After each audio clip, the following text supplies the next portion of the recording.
right.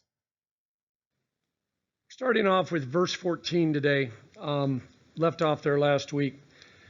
And as I mentioned, Solomon is clarifying that this is not about him being depressed. This is not about him really believing that everything is meaningless.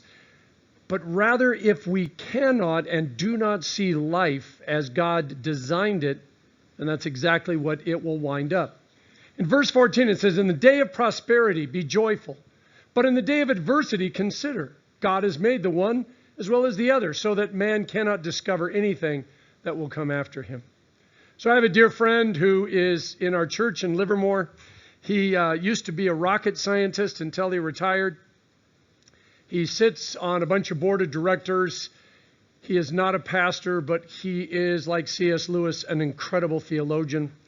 And for the couple of weeks before the election, he and I were chatting back and forth, and he said, "Pastor, I just feel like," because he's written several books on faith and life and science, and he says, "I just have this feeling that I need to write a Bible study on Magdeburg and some of these other things that were happening in Luther's time, because I see a correlation with today." And I said, "Man, that would be absolutely amazing, Jesse."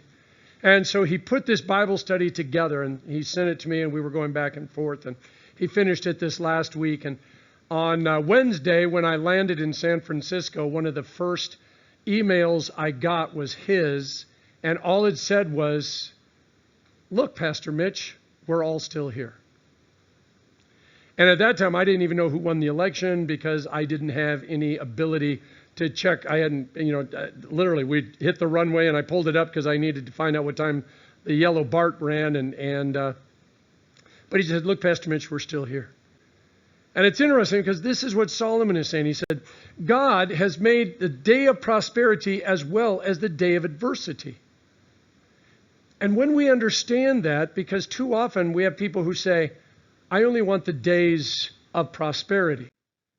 Consider the lilies of the field, Jesus said. To be ready to live, like St. Paul, in plenty and in want is an amazing gift. Most of us can't do it, but even if we understand it will happen, we're better off than those who connect their faith to their earthly rewards. I've got dear friends who every time something bad happens to them, they assume that they've made God angry. And they're trying to figure out what they did to make God angry, and then they're figuring out how to fix it, what to bribe God with. They know their scriptures. They're faithful in worship and Bible study and prayer. But there's this inner need that just says, back when I was a kid, if I did something wrong, I got punished. Therefore, if something bad happens, I'm being punished. And obviously it's God who's doing it. And no matter how hard you work with them, they just don't quite put the two together. And this is, one of the things Solomon wants us to see. Sometimes, by the way, we deserve what we get. Other times we don't. We're going to get to that in a second. Verse 15, "In my futile life, I have seen everything. There is a righteous man who perishes in spite of his righteousness, and there is a wicked man who lives long in spite of his evil." Faith does not guarantee prosperity. It guarantees the strength to live regardless of what Satan throws at you. And when Solomon is putting this out, he's saying, look, I'm giving you this beautiful gift. As you see how to use it, it doesn't always mean that the receiver of the gift that you're giving is going to accept it.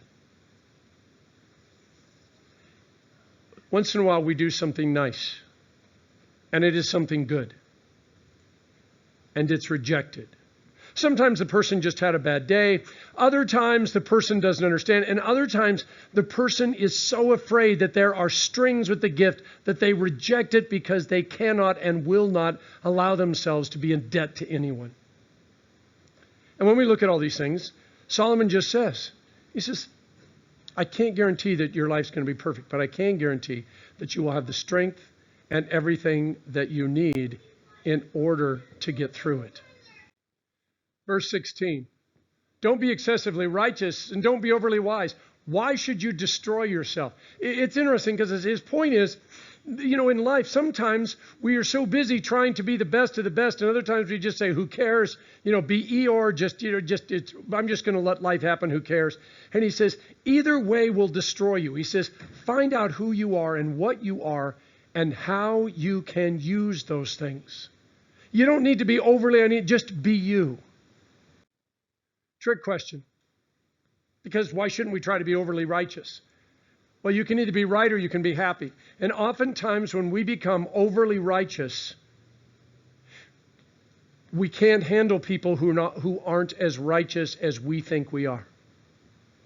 It's not our calling to judge the world.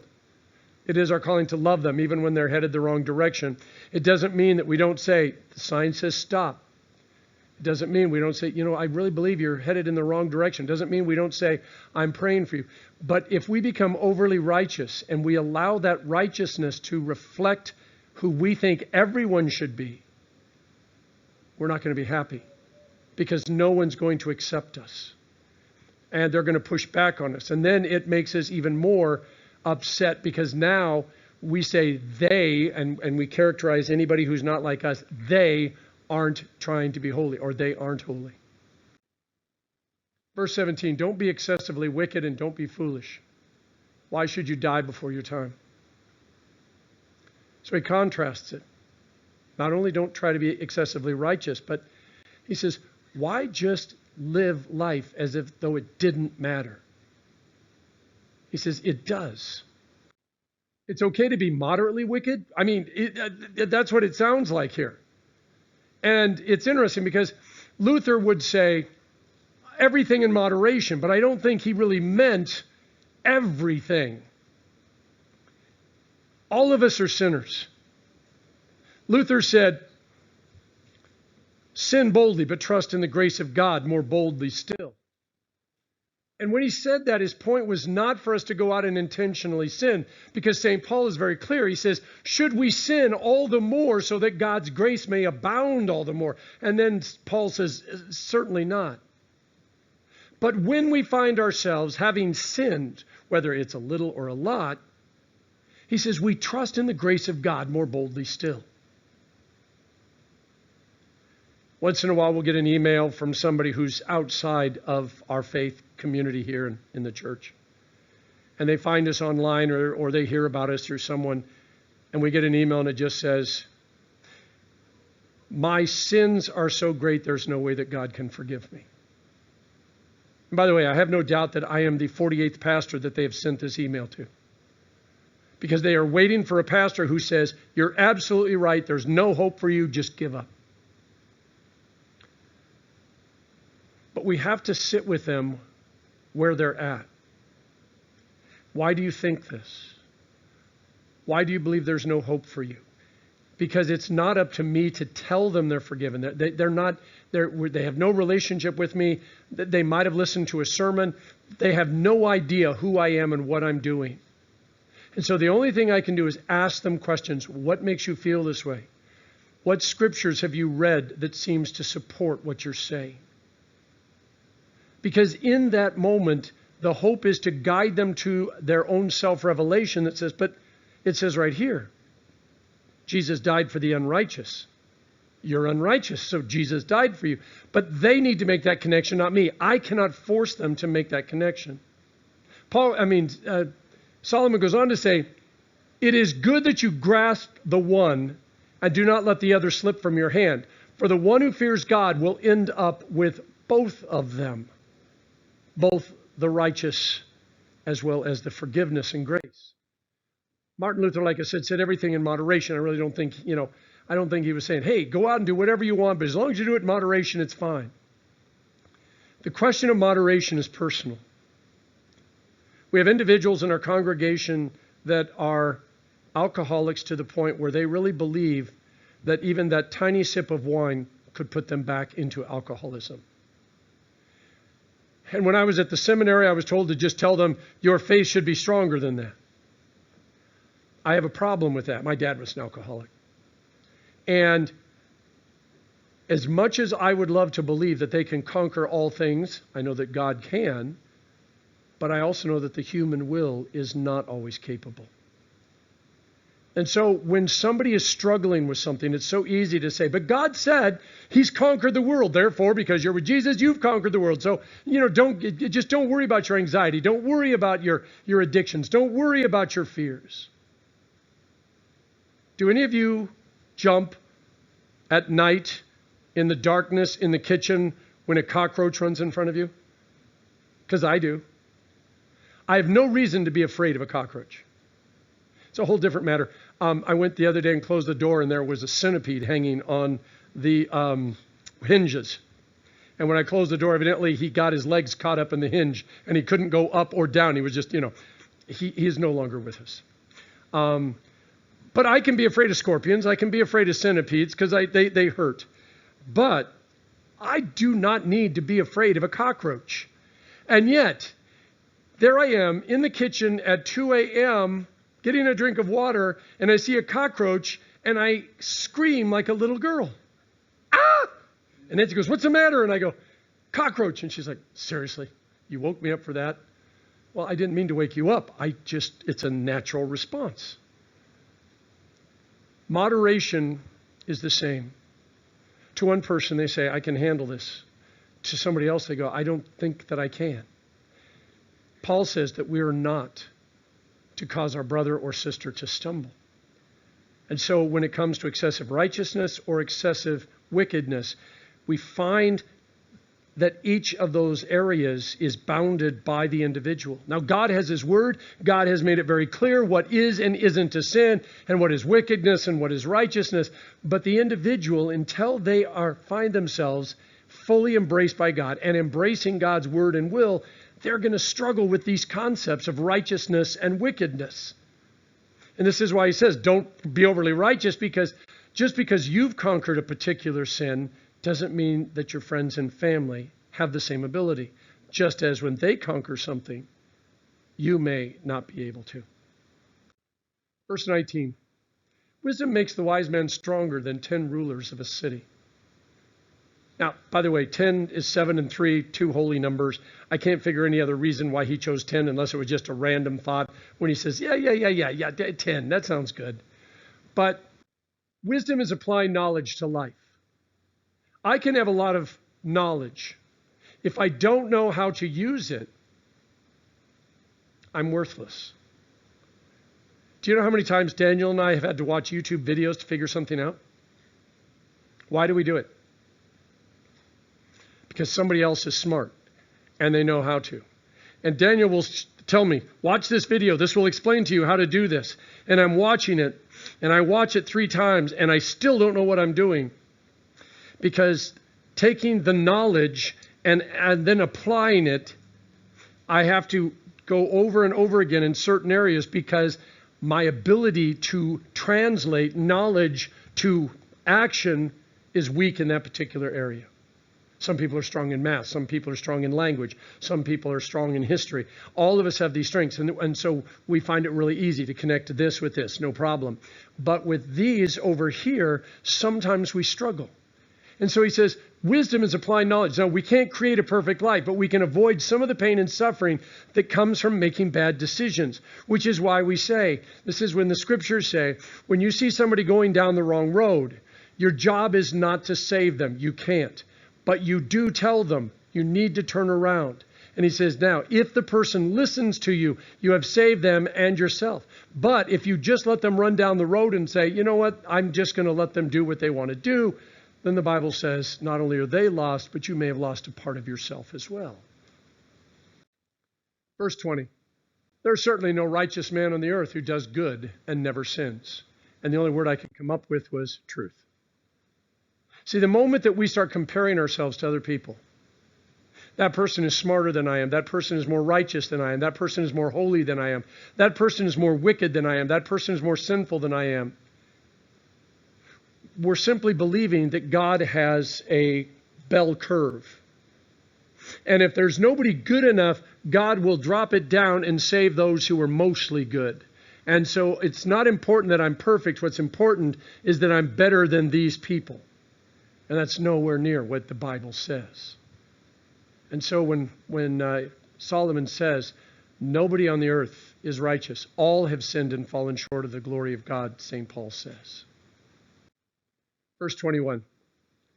Don't pay attention to everything people say, or you may hear your servant cursing you. For you know that many times you yourself have cursed others. Sometimes it's important, and this in an age of social media, sometimes it's important for us to know that we need to step away from social media for a while because we know what's being said, either about us or things that we are very, very caring about. And we step away from those things because we know that we do not want to have predisposed thoughts toward individuals who are our friends. See, it's one thing when somebody walks up to you and you're having a conversation and you know that you can have the conversation and afterwards go get some iced tea or coffee and you'll be fine. It's another thing when you allow those things to actually begin to flavor your relationship with this other person. And so he says, be careful about paying attention to what other people say. The curse of social media and the fear of missing out and worrying about what other people think of you. A simple thing is if it's true. In other words, if what they said is true, you have the opportunity to fix it. If it's not true, you can just avoid it. I know that's easier said than done. That's the challenge that we're facing. It's finding out who we are and what we are, having enough confidence in that when somebody else says something that is not true, it's okay because we know it's not true, and we're able to step aside. And if it is true, we acknowledge it, and do we have the ability to fix it or not? Sometimes we do, sometimes we don't. Sometimes somebody comes to us and literally says, I need you to change the basic nature of your personality. That's not always possible. But there are things that we can put in place. Other times they come to us and they say, you are, and then they fill in the blank, and we're able to say, I can see why you think that, but let me explain to you that there's actually a different motive. Let me tell you about my childhood. Let me tell you about where I grew up. Let me tell you about what's going on. In a training course that I'm in right now, one of the things that reminds us is that when we go to other cultures and other nations, things that we take for granted here in the United States can be very offensive to others. Pon, you've had that? You've got the course about what not to do and what to do when you get to other nations. And it's one of those things that, I laugh because when Nancy and I were in Canada a few weeks ago, and I laugh because there's a big sign for when you enter Canada, like every nation. And it says, what? Two things. Welcome. And then it says, foreign passports over here. And what? Domestic here. And what line does every American get in? The domestic passport line, because I ain't a foreigner. And it is so funny to watch these people get off the plane and they're from Des Moines, Iowa, and they go right, and then the lady goes, I'm sorry, you have to go in the foreign passport. And watching these people go, it's not a foreign passport, it's an American passport. And they don't get it. And it's that natural thought process we have that wherever we go in the world, we're not the foreigners. It's like, nope, we're entering somebody else's country. Now it's a foreign passport, and they are. So when we see these things, sometimes we have to back up and say, I didn't know that. I'm so sorry I offended you. It was not meant to be, and saying where I come from may or may not help. But if they know that we're honest in our apology, it really helps because then they can look at it and say, can I teach you? Yes, I would love for you to teach me. Verse 23, I've tested all this by wisdom. I resolved I will be wise, but it was beyond me. In other words, the individual who at the very beginning we are told, is the wisest person ever to live says, I vowed to be wise and I couldn't do it. So it's back to easier said than done. Verse 24, what exists is beyond reach and very deep. Who can discover it? There are some things that we're never going to be able to understand. The mysteries of God we have to accept are going to remain mysteries. We can try to explain them. We can try to, create theories. But the truth is there are some things. This afternoon, or this second service, we're going to take a little bit of water over there and a bunch of words and baptize a little baby. Next week, or also at that service, the wine and the bread are going to become the body and blood of Christ. People say, how does that happen? I say, I don't know, but Jesus said. And there are things when we read the scriptures that make no sense to us. We just don't see how they're possible. Jesus coming back to life, Jesus raising the dead, somebody who has been crippled or deaf or blind their whole life, suddenly not being those things. A person like St. Paul headed the complete wrong direction, getting turned around. We step back and all we can say is, how is this possible? And we can't fully understand it. The mysteries of God cannot always be known or put in a box. Verse 25. I turn my thoughts to know, explore, and seek wisdom and an explanation for things, and to know that wickedness is stupidity and folly is madness. In other words, he started off with that premise. Sometimes we have to start with the end in mind. I know that God loves me. I know he has a purpose for my life. Now let me live in such a way that I honor him, and I get to work to find out why I'm here. And once we do that, if we start with the end in mind, okay, God loves me, I'm forgiven, there's a place in heaven. Now Solomon says, when we come back here and we say, how am I going to figure out this life? Because we know what the end result is, it changes the entire perspective of this life. You know, it's interesting because if we do not know the end, if we're going to run a race, and we have no idea whether the people around us are faster or slower than us, it creates an anxiety. But if we know the end, we should be able to be still and let God be God. Verse 26, and I find more bitter than death the woman who is a trap, her heart a net and her hands chains. The one who pleases God will escape her, but the sinner will be captured by her. Now it's interesting because the question here, is he talking about an actual woman, or is he talking about wisdom? Because in the Proverbs, he often refers to wisdom as a woman. I think we can change woman to man, social media, money, stuff, fame. How do you escape? Requires more than just willpower. There must be a purpose or a reason. This woman that ensnares him, that traps him. When he talks about wisdom, and he talks about the wisdom in some of the Proverbs, he's not talking about godly wisdom, but he's talking about human or worldly wisdom. And so this is one of those things where we have to kind of back up and say, not totally sure what Solomon was saying. It's possible that he happened to look out in the courtyard and see a woman who had betrayed him, and he goes, Verse 27, look, says the teacher, I've discovered this by adding one thing to another to find out the explanation, which my soul continually searches for, but does not find. Among 1,000 people, I have found one true man, but among all these, I have not found a true woman. Now, this is from the guy who had 300 wives and 600 concubines. So I think this could be a little bit more personal than he wants to admit, and maybe this is more about the collectiveness of his harem than he realizes. Also, it'd be interesting to find out who the one true man that he found was. Because like I said, it could be metaphorical. It also could be personal. It also could be that he's simply saying that we need to step back and understand who God is. Because if that's the one true man, then everything else is changed. But if he's talking about various individuals, then to be honest, these verses simply are warnings to us to be careful about who we associate with. Verse 29, only see this. I have discovered that God made people upright, but they pursued many schemes. You shouldn't have to pay good money to know that, because even the heathen have figured that out. God says, you know, this is what you got. What are you going to do with it? And a lot of people just say no. Solomon's son of, in David's time, it was Nathan. Okay, you are that man. Yeah. What in Solomon's life? Well, believe it or not, my grandson, Zadok, shares the name of the first high priest in Solomon's temple. And it is possible that he is seeing one of those individuals that he is assigning to the role. This is the one person in my life that I can trust.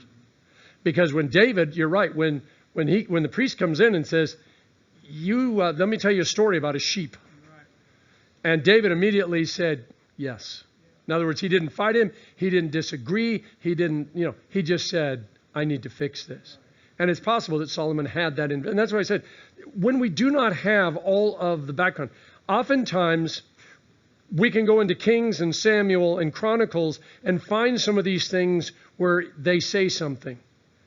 This case, we don't. I looked up Luther. I looked up a whole bunch of various things, and nobody really knows who this woman is that he's talking about. Chapter 8, verse 1. Who is like the wise person and who knows the interpretation of a matter? A man's wisdom brightens his face, and the sternness of his face is changed. So what are your spiritual gifts? What do you enjoy doing? And why do you enjoy doing those things? See, this is wisdom. Discerning and then living out your purpose, even if the world doesn't accept or understand. But when somebody is doing something that they enjoy, it changes the countenance of their face. You see them going from whatever they were to smiling, because they know that they're making a difference. They know that they're in their happy place. And it is interesting to watch people as they work through who they are, what they are, why they do what they do. Because when somebody discovers it, suddenly there isn't enough money in the world to get them to stop doing it. Nor will they stop. And this is why, when we're doing workshops or we're talking to people about the church, the first thing we say in a church that's dying is, what would this church do if money wasn't an object? And inevitably, they stop us right there and they say, but money is an object and we don't have enough. And that's why we can't. And it's like, stop. Back up. If money weren't an object, what would you do? And I'll be honest. When the individuals say, we would keep doing things the way we have done it and just keep paying the bills, we're done. Because at that point, this church is over. But if they say, well, we would do this and this and this. Okay, how could that take place? Well, and that's where you have to help them dream. Because once in a while, God says, I will give you what you need, but, and this is the hard part, but there's a price to pay. And we have a lot of churches, by the way, and it's funny the number of times they'll come and they'll say, we want a pastor, our new pastor, we want them to be a retired military chaplain. And Pon, why does every church want a retired military chaplain as their pastor? Because you have a retirement income and benefits, and they don't have to pay you as much. And so when we ask them, now see, it's one thing, when I retire and somebody's saying this, we would love to have a chaplain here. Not because they have another income and not because they have health benefits. We would like it because this congregation has a tremendous number of military. And it would help if they understood it because they wouldn't have to go through the same learning curve that I did. But this is why we look at it and we say, what do you want? Oh, well, we want a cheap pastor. But by the way, we also want him to be the best preacher. We want him to have 5 kids. We want his wife to volunteer full-time to run all the other organizations and have a job. And we want them not to care about money because ministry is not about money. Well, how much money do you guys make? Oh, well, we make a ton of money, but the pastor shouldn't have to worry about that. And that's where we struggle and we go, okay. But once in a while, we have pastors who either have retired or they may have retired from the military. They may have retired from a civilian job and they went to the seminary and they're doing what they're doing because they love doing it. And we have this thing called SMP pastors. It's a 4 to 6 year course where they go to the seminaries for a short amount. Everything else is online. They're in a congregation acting as a vicar for those 4 to 6 years. And they're doing it because this is where they're from. This is their church. This is where they want to help people. They don't want to move around. They want to help their church. And we love that because they come in and they say, look, I'm happy to keep my other job so that I can work and do this. This is what our pastor on Kauai does.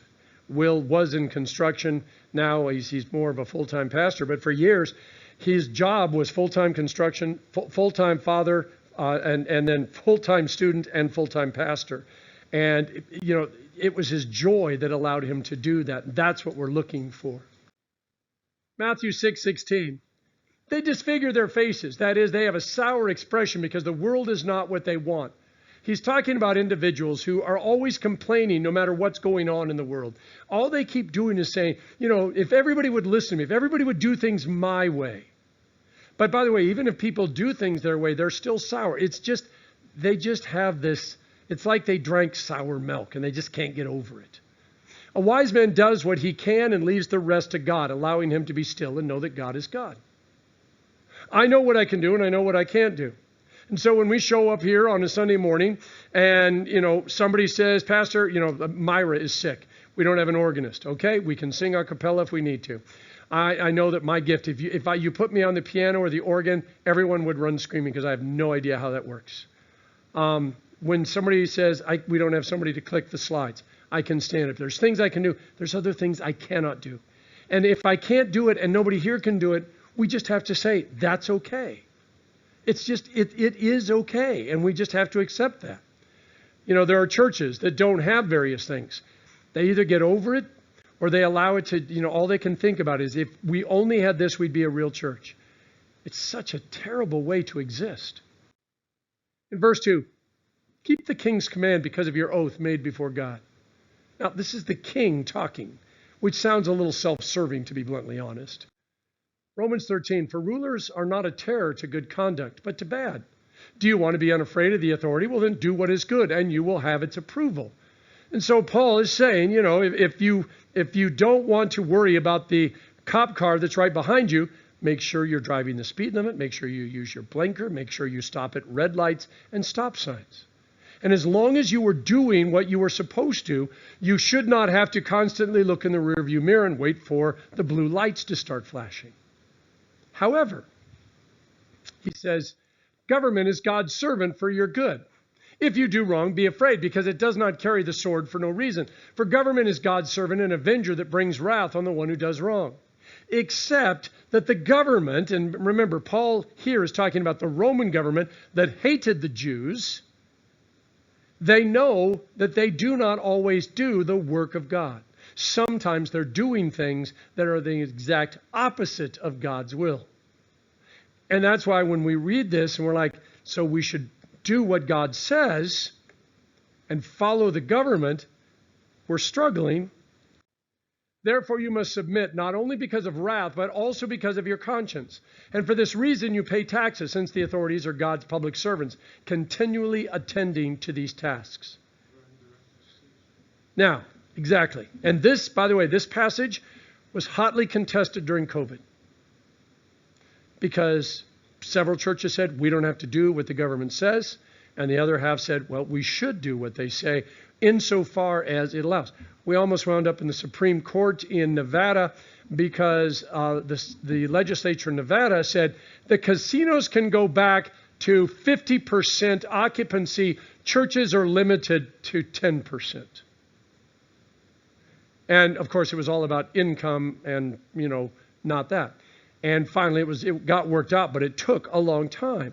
It was the same thing here. One day, the mayor got up and said, starting tomorrow, all private schools will be closed.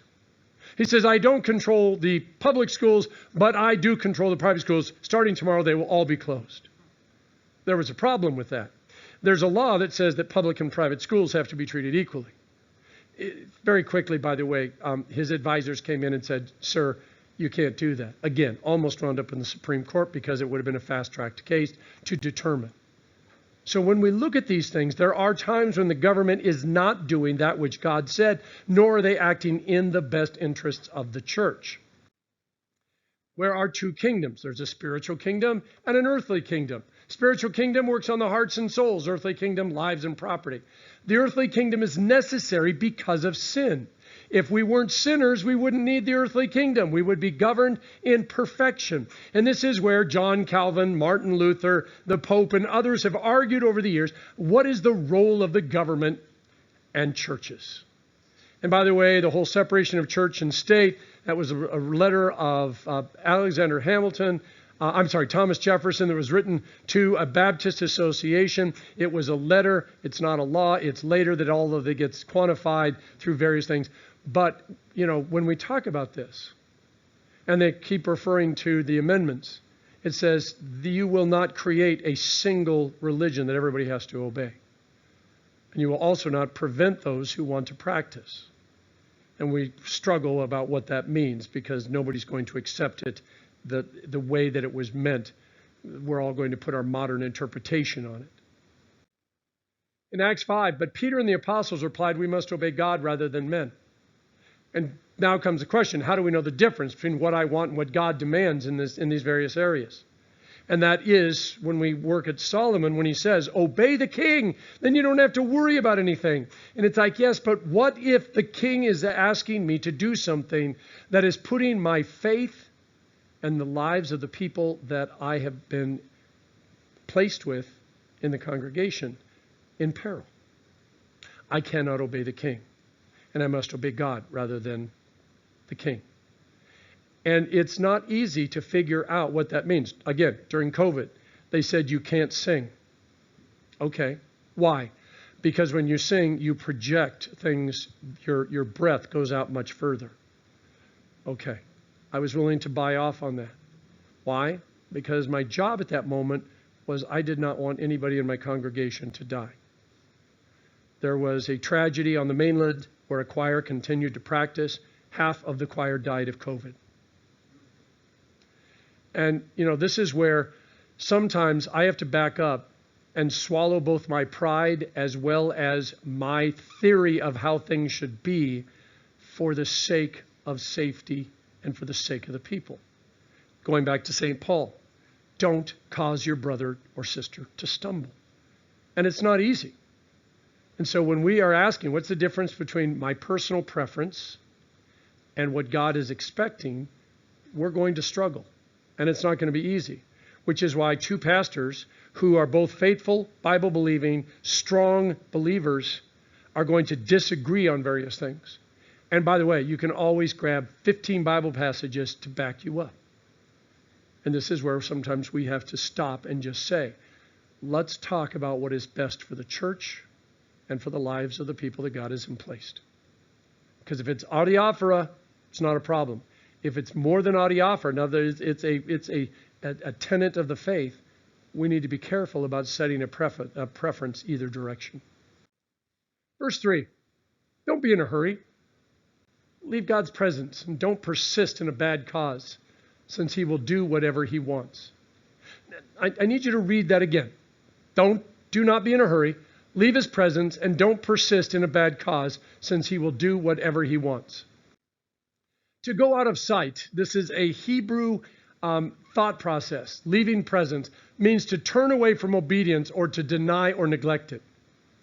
You must therefore either obey for your own good or run away to your own hurt, for the word of the king is supreme. That's Luther.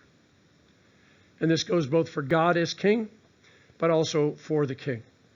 And so when we have a king and the king says to do something, we can run away. But that doesn't mean that we're right, nor does it mean that we've done the right thing. It also doesn't mean that there's not bad things that aren't going to happen, because sometimes the king really is on our side. Other times he's not. And so when we go out of sight, we have to be careful about why we're doing it. You never run away from something. You always run towards something. And so if you leave the king's presence, it has to be to go where you know the truth is, not just running away. Verse 4, for the king's word is authoritative, and who can say to him, what are you doing? The king may or may not be doing God's work or acting according to God's will. We've got to learn to exist in that tension. The government is always going to be asking us to do things that are in contrast to our faith. And the reason they have to do that is because there are 350, 400 million people in the nation with all sorts of different religions, thought processes, beliefs, values, and systems. And the government's job is to somehow make it all work. And so occasionally they come to us. Nancy and I live in Waipahu, which means New Year's Eve is every night of the year. This morning I got up, it was about 5:15, 5:30, and somebody lit off aerial fireworks. Now, it's funny how the government says they're illegal. Yes, but when you ask the police officers, it's, yeah, we watched a guy light it, but we weren't able to build a case, so we just had to let him do it. And we've got a couple neighbors who every night at 9 o'clock, it's like New Year's Eve. And we just got used to it. We just close the door, wait till it's over, and then go back to stuff. But it's interesting because when we look at this, the government isn't always, the government will come and say things. In Denver, Colorado, they passed two laws that both go against themselves. They made it They made it impossible for the police to stop a car for simple things. Expired license plates, expired safety stickers, California stop at a stop sign. Then they turned around and they said, however, you will start, if they are in a parking space, you will ticket them and necessarily tow them if their safety inspection and their license plates are expired. So if they're out driving on the road, leave them alone, but if they're in a parking space, give it to them. And, somebody came up and said, well, let me show you what this is going to do. And it's already, I think what they say, it has already increased not just the fines, but the renewal of driver's license and safety inspections is already brought in like $4 or $5 million in revenue just in the few months that they've been doing it. And so you ask, is the government interested in safety or is it interested in money? And I think we both know where the answer is. We always have to exist in the tension. We have to trust that God's God, He's taking care of things, but at the same time, we must always be aware that when they call upon us to sacrifice our faith, we can't. Now we have to figure out how to hold to our faith and at the same time exist in the tension. Verse 5. The one who keeps a command will not experience anything harmful, and a wise heart knows the right time and procedure.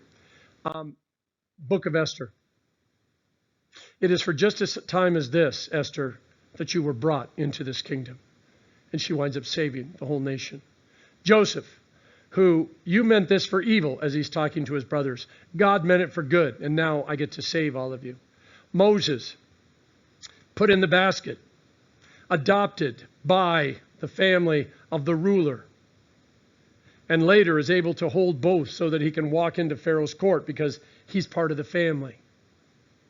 Jesus, who comes and he walks among us and he says, I'm from heaven, but I've come here to save you so that I can go back to heaven and take you with me. We work with and in the society, corrupt as it may be, until the right time and the right way, which means from Alexander Hamilton, I'm not going to waste my shot. And so we fight the battles that we can fight, that we know are worth it and possibly winnable. We fight the battles that must be fought because we cannot sacrifice our faith. But there are other things that we need to back off and simply say. So right now, just to give you a quick update on the poop pump, everything is back at the DPP and we are waiting on their next round of, well, thank you, now we need you to do this. Now, we're doing this the way that we need to do it because I don't want anyone ever second guessing us. I certainly don't want them showing up in 2 years and saying, you got to dig it all up or you got to close the facility down. So we will walk with them in spite of their own problems and inaccuracies. We listen to what they say. We just keep hiring more people to do the various things, and they're all done. They're in. So unless they come back with more things that need to be done, theoretically, within the next 18 months, according to the DPP, we will get a decision.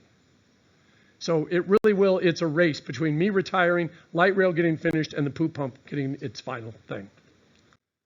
Verse 6, for every activity there is a right time and a procedure, even though man's troubles are heavy on him. I love the fact, notice what he says, a right time and what? A procedure. In other words, we shouldn't just run out there and say, whatever. I'm going to shoot from the hip. He says, when we are going to challenge the king, we should not only know why we're challenging the king, but we should have a plan. And the plan should be such, by the way, that we are doing our best to make it a win-win situation unless the king has made that impossible. And that's when we have to trust God to do his thing. Always he does his thing. But it's only when we are up against and there's no hope and no plan, that's when God only can act. But before that, God says, I brought certain people into your life, certain thought processes, certain experiences so that you can do what needs to be done in the way that it needs to be done so that you can say, I have followed the government and the king to the level and the extent that was possible. We do what we do in order to make sure that we at least try, insofar as it is our ability, we live at peace with everyone. Patience is not only a virtue, it teaches us to observe, to plan, to organize, and be ready. Luke 14, Jesus said, before you go to war, you should probably know how big the other army is. Before you build a building, you should probably know that you've got enough of everything to finish it. He says, because otherwise they're going to laugh at you. And so if we're going to go out and we're going to live a life of faith, we should make sure that knowing that people are going to challenge us and the government's going to challenge us and various things are going to challenge us, we need to make sure that we're ready for that challenge. Because to step out and to simply say, God's going to fix this, God may be laughing and saying, what you're about to go through is my way of teaching you things. And it's something that we don't want to go through. It'd be better if we found the right thing rather than learn the hard way.